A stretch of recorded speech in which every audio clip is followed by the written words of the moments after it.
So, nandito na si Ate May. Oh. Ayun, si Ate. Ang tanging gagawin mo lang, maglinis at saka magluto. Wala kang karapatang pakialaman si Arshad. Wala akong tiwala sa mga kabayan. Naalis pa naman ako ng bahay. Ay, hindi siya sumasagot. Nakikipagtalik siya kay Arshad. Hi everyone! Samahan niyo ako sa A Day in My Life. Yes, may mga nagtatanong kasi dito sa comment section up until now kung ano daw ba ang trabaho ko dito sa UAE. Ngayon, masasaksihan niyo siya. Kagigising ko lang, trabaho ko po una, syempre, magkape. And hinihintay natin si Ate May, kasi siya yung naglilinis-linis dito sa ating bahay. Nagpa-part-time siya.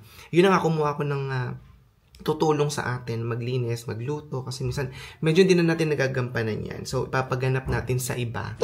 Sabi nga, di ba, pag hindi mo kaya, ipagawa mo sa iba. Ganon. Si Ate taga Bicol, kaya sabi ko sa kanya, gusto kong matry yung kanyang Bicol Express, kung talagang taga Bicol siya. Kasi pag hindi talaga lasang Bicol Express, masisisanti siya.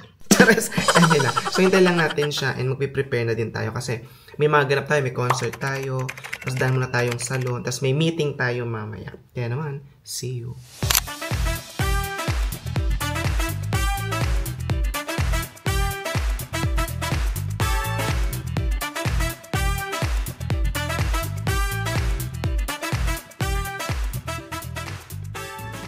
So, nandito na si Ate May.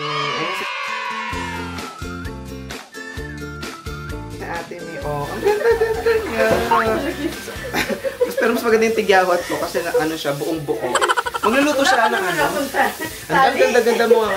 Magluluto kasi siya ng Bicol Express, di ba ate? Sabi mo, pagluluto mo ako ng Bicol Express. Oh. Ang tanging gagawin mo lang, maglinis at saka magluto. Wala kang karapatang pakialaman si Arshad. Wala akong tiwala sa mga kabayan. Naalis pa naman ako ng bahay. Mabait yan sa Ate May. Oh, di ba? Ang ganda-ganda niya. Actually, sabi mo, lumabas siya ng Miss Universe.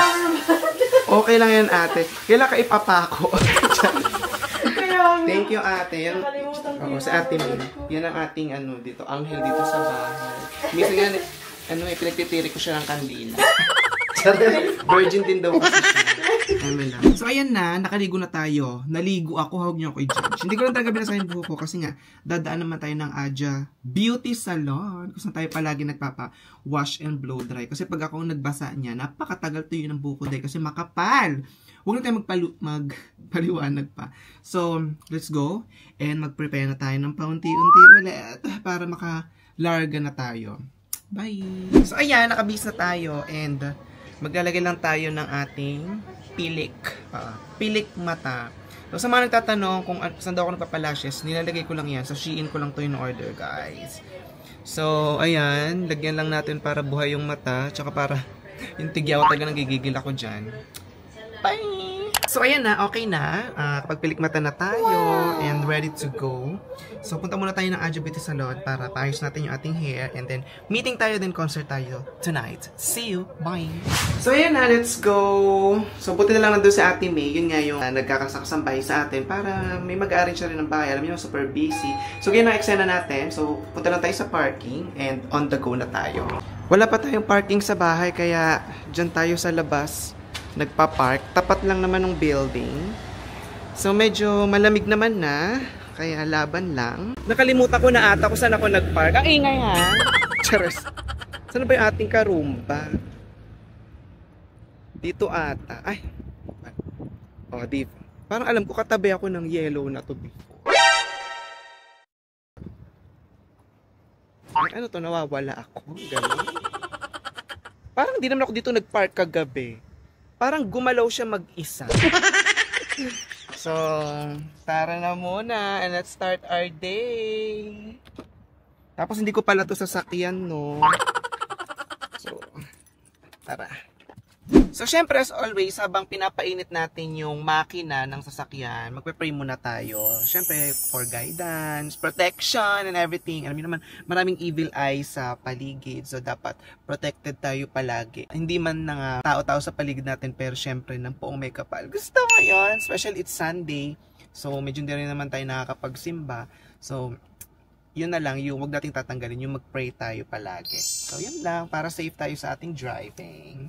Let's go! So, ayan, actually, nakarating na tayo, pero ang problema, walang parking. Kasi Sunday ngayon, free parking kasi sa Dubai kapag Sunday. So, yun lang yung problema dito kapag ganitong araw. So, ayan. Almost full siya. Kaya medyo mag-antay-antay lang tayo. Kasi pag hindi na ako makaantay, hindi na tayo tutuloy.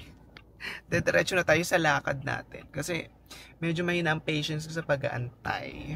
So wala talaga. Try na lang nating tawagan. Actually may building parking naman. Pero minsan kasi ayoko silang abalayan pag Sunday. Kasi usually busy. Dahil 50% off palagi ang Adja Salon pag Sunday. So wala akong choice. Ayoko na mag-intay. So let's try to contact them. Alright, let's try to contact them. Saan na ba yun? Minsan kasi hindi sila sumasagot pag Sunday dahil busy. Adja Beauty Center. Sagipin nyo ako sa labas. Pag hindi sila sumagot, makikita nyo suplada talaga sila. Char. Hi, magandang umaga. Morning. Hello po si Jade to ate. Kamusta? ate, matao kayo ngayon? Hindi masyado po. Wala Ano masyado. nga kami? Oo. Sige, ako na lang ang tatao. Agaw na. Ate, nandito kasi ako sa likod. Walang parking. Baka may parking ka. Magpapa-wash blow dry lang ako. Bali, do you mean i-open ko ang ano? Apo, yung dito sa likod na parking. Sige. Sige, salamat. Nandito na ako. Thank you po. Ayan, meron daw. So, let's go. Let's go. Bubuksan na lang nila yan. Ayan siya. Diyan lang naman. So, pag open yan, kailangan makapasok tayo agad. So, tara na muna ha. Diyan na muna kayo. Bye. So, ayan, nakapag-park na tayo. Wala naman pala sa masyadong tao. Kaya, di ba may parking naman, pinahirapan ko pa yung sarili ko. Hi, ate! Say hi! One of the most beautiful... Sorry. One of the most beautiful... Ay, kamusta? Hi, ate! Hi, ate! Ang gaganda nila dito, di ba? So, buti na lang wala masyadong nakapark. So, magpapaano muna tayo ng hair natin. Bye!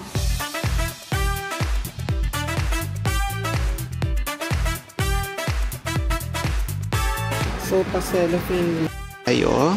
Alam nyo, isa talaga to sa pinaka-kinatatamaran ko dito pagka nagpapasalon. Diba? Alam nyo, kailangan maghintay na matagal. Pero syempre, kailangan tiis ganda ka for better result. Better result? Ano, opera ba? Retoke. Char. So, hintayin lang natin siya. Kailangan mababad lang siya para medyo malambot yung hair natin. So, stay put lang kayo dyan.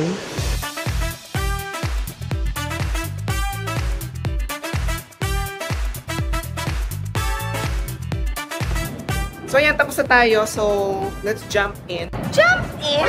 Kasi may meeting pa tayo. 3:30 yon and it's 3 p.m. Medyo malilate. Baka malate tayo. So, let's go na. So, ayan na. Nandito tayo sa sakyan. Dito na tayo kakain. And after nito, it's 5:30. 7 p.m. yung concert ni David Pomeranz. And kain muna tayo dito. Hindi na ako makakawin ng bahay. Nagpaluto pa naman ako ng Bicol Express din kay ate. So, baka bukas na yon. Kasi once a day lang ako kumakain, naka 1 meal a day nga tayo. Tawagan na lang natin siya, tanungin natin siya kung kumusta siya doon. Si Ate May, yung ating angel sa bahay. Mabait din si ate. Let's call her. Ay, hindi siya sumasagot. Nakikipagtalik siya kay Arshan. Hello? Oh no! Ay, nawala. Pinatay niya.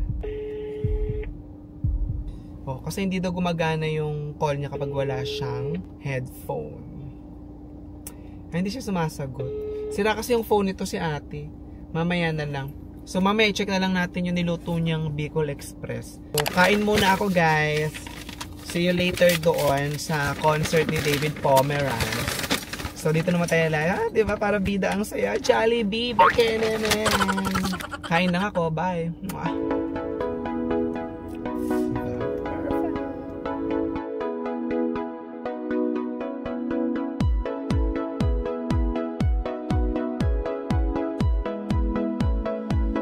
So, ayan, kain lang tayo. So, most of my life, ganito ang eksena. Dito na ako kumakain sa sasakyan. Pag may mga meeting, may mga shoot, may mga event na kailangan puntahan. Tapos, since late na yung kain ko, so hindi na ako nakakain minsan sa bahay. Sa labas na. Kaya ako na din kinuha si Ate May para may magluluto-luto. Tapos, may home cooked food sa bahay, di ba? Kasi minsan di na kaya ng sikmura ko na puro outside food, ganon.